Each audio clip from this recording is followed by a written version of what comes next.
Good morning. এখন ঘড়ির কাঁটাতে মোটামুটি ওই ৫টা বাজে। দেখছো আমার ঘরের লাইট জ্বালা। আমার ঘরটা একটু অন্ধকার। আর বাইরে দেখি বেশ ঝলক। আর সকালবেলা তো উঠে না আমার সঙ্গে কাজ করতে ইচ্ছা করে না।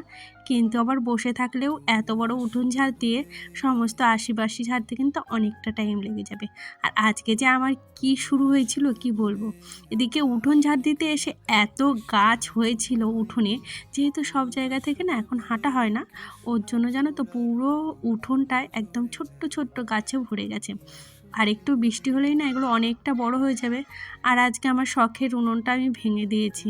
মানে কি বলো তো, কদিন অন্তর অন্তরই বৃষ্টি হচ্ছে আর শুকাতে চাইছে না, তাই মন খারাপ করে আজকে ভেঙেই দিলাম। ধুর বাবা, রান্না করতে পারি না, খালি খালি কেন শখের উনুনটা রাখবো। এমনিতে জ্বালানিতে আমি রান্না করতেই বেশ ভালোবাসি, কিন্তু ওই প্রতিদিন ওর ডিউটি থাকার কারণে প্রতিদিন আর টাইম হচ্ছে না।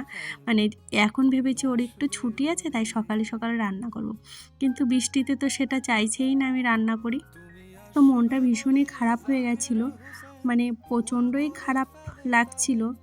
কেননা এই উনুনটা আমি অনেক শখ করে বানিয়েছি। আর দেখবে শখের যে কোনো জিনিস, তোমার যদি কোনো জিনিস হয় না, মানে যে কোনো জিনিস সেটা যদি নষ্ট হয়ে যায় ভীষণ মন খারাপ হয়। আসলে আমরা মধ্যবিত্ত সংসারে ভাবি কী করে একটু মানে গ্যাস বাঁচাবো আর কি।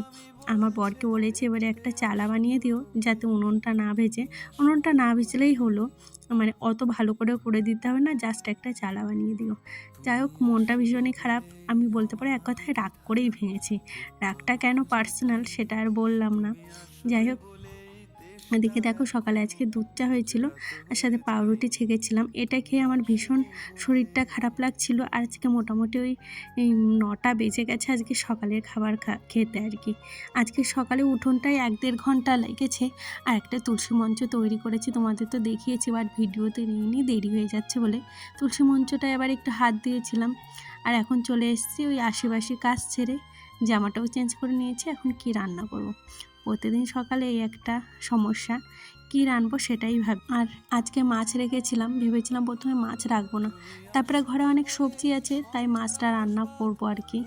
মাছটা আমি এমনিতে মানে এখন খুব একটা খেতে ভালোবাসছি না, তবে হ্যাঁ, কি বলো তো, মাছ না হলে আবার খেতেও ভালো লাগে না। আমার মাছ দরকার নেই, তরকারিটা হলেই হলো। মাছ যদি তরকারিতে না, মাছের একটা আলাদাই টেস্ট হয়। আর কি বলো তো, আজকে একটু মানে দেরি হয়ে গেছে বলে একটু তাড়াতাড়ি করছিলাম। তার জন্য আমার বরকে বলেছিলাম একটু ঢ্যাঁড়সগুলো তাড়াতাড়ি করে কেটে দাও, আমি ধুয়ে দিয়েছিলাম আর কি। কী বলো তো, সেরকম হেল্প করার কেউ নেই, তো মাঝে মাঝে তাড়াহুড়ো বেঁধে যায়।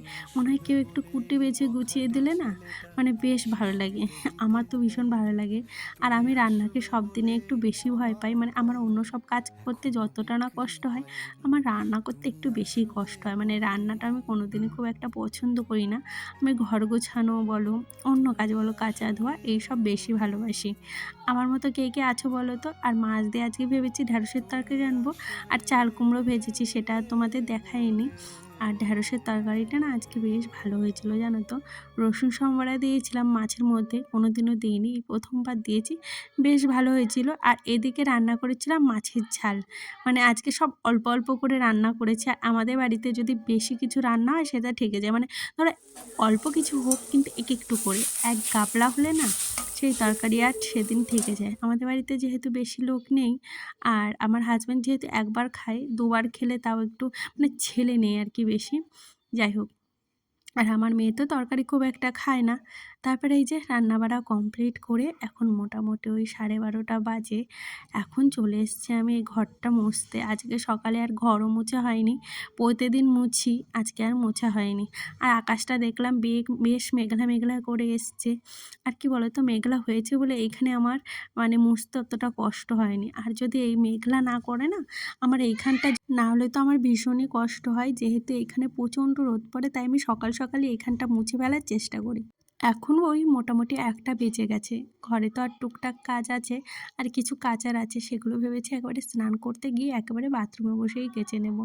কি বলো তো, সারাদিন কাজ করলেও তো কাজ ফুরায় না। আর এই যে মেঘলা আছে বলে তাই ছাদে উঠতে পারছি, না হলে তো পুরো একদম মানে এতটা আকাশে রোদ থাকে, দুপুরবেলা তো আমার ইচ্ছাই করে না। আর আমার সাথে একজন এসেছিলো, আমি ওকে একটু ক্যামেরা ধরে দিতে বলেছিলাম। আর স্ট্যান্ড নিয়ে না আমার একদমই উঠতে ইচ্ছা করছিল না আজকে। যাই হোক, আজকে এই শাড়িটা পরেছি। আমার শাড়ি পরতে বেশ ভালোই লাগে, কিন্তু শাড়ি পরে কাজ করতে একদমই ভালোবাসি না। যাই হোক, ভিডিওটা কে কোথা থেকে দেখছো প্লিজ একটু কমেন্ট করে জানিও। আর ভিডিওটা ভালো লাগলে প্লিজ একটা লাইক করে যেও, কেননা তোমাদের সাপোর্ট আমার ভীষণ প্রয়োজন। যাই হোক, এইদিকে দেখো আমি সমস্ত কাজ কমপ্লিট করে এসেছি। আর এখন মোটামুটি ওই মেয়েকেও নিয়ে এসেছি। একটার সময় আমার যেহেতু মেয়ে আসে আজকে স্নান করার আগে, এখন মোটামুটি 2:30 বাজে, বুঝতে পেরেছো, মাঝে অনেকটা টাইম চলে গেছে। তো মেয়েকেও নিয়ে এসেছি, বাস থেকে নামিয়ে ওকে স্নান করিয়েছি, ওকে খাইয়েও দিয়েছি। আর তারপরে এই যে মাথাটা আঁচড়াচ্ছি, এখন ওকে ঘুম পড়াবো। যাই হোক, আজকের ভিডিওটা এখানেই শেষ করলাম। ভিডিওটা ভালো লাগলে প্লিজ একটা লাইক করে যেও। আর আজকে কি জানি না কেন মনে হয়েছিল একটু কাজল পরতে, মাঝে মাঝে নিজেকে একটু আয়নার সামনে দাঁড়িয়ে নিজেকে যদি সুন্দর লাগে বেশ ভালোই লাগে, তাই না? যাই হোক, আজকের মতো টাটা, দেখা হচ্ছে আবার নেক্সট ভিডিওতে। তো সবাই ভালো